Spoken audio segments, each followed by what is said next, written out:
बहुत समय पहले की बात है। एक छोटे से गांव में एक गधा रहता था जिसका नाम था गदाधर। गदाधर बहुत मेहनती था, लेकिन गांव के लोग उसे हमेशा आलसी और बेवकूफ समझते थे।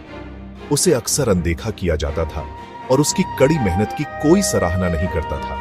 लेकिन गदाधर के मन में हमेशा कुछ बड़ा करने की इच्छा थी। गांव में गदाधर का काम था कि वह अपने मालिक रामू काका के लिए भारी बोझ ढोए और खेतों से अनाज लाकर बाजार तक पहुंचाए। वह दिन रात मेहनत करता, लेकिन फिर भी लोग उसे मजाक का पात्र बनाते। रामू काका भी उसकी कभी तारीफ नहीं करते थे, बल्कि जब भी वह गलती करता उसे डांटते। एक दिन गांव में एक साधु आया। वह बहुत ज्ञानी और समझदार व्यक्ति था। गांव के लोग उसकी बातें बड़े ध्यान से सुनते थे। गदाधर भी साधु की बातें सुनने पहुंचा। साधु ने कहा, हर जीव में कुछ खास गुण होते हैं, बस जरूरत होती है उन्हें पहचानने की। अगर कोई अपनी शक्ति को पहचाने और अपने लक्ष्य की ओर बढ़े तो उसे कोई रोक नहीं सकता। गदाधर के मन में यह बात घर कर गई। उसने सोचा, मैं भी अपनी ताकत और गुणों को पहचानूंगा और खुद को साबित करूंगा। गदाधर ने ठान लिया कि वह अपनी काबिलियत साबित करने के लिए एक यात्रा पर निकलेगा। अगले दिन वह बिना किसी को बताए गांव से निकल पड़ा।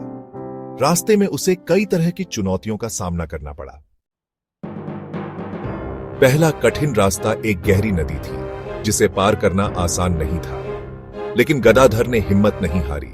उसने अपने पैरों की ताकत और संतुलन से धीरे धीरे नदी पार कर ली। यह देखकर पास के जानवर बहुत प्रभावित हुए। फिर आगे एक जंगल पड़ा, जहां शेर और भेड़िए घूमते थे। गदाधर को डर तो लगा, लेकिन उसने खुद को शांत रखा। उसने सोचा, अगर मैं डरूंगा तो वे मुझ पर हमला कर देंगे। मुझे समझदारी से काम लेना होगा। उसने रास्ता बदल लिया और एक सुरक्षित मार्ग चुना, जिससे वह जंगल से सही सलामत बाहर निकल आया। चलते चलते गदाधर एक बड़े नगर पहुंचा, जहां एक राजा का दरबार था। वहां हर साल एक प्रतियोगिता होती थी, जिसमें जानवरों की बुद्धिमानी और ताकत की परीक्षा ली जाती है।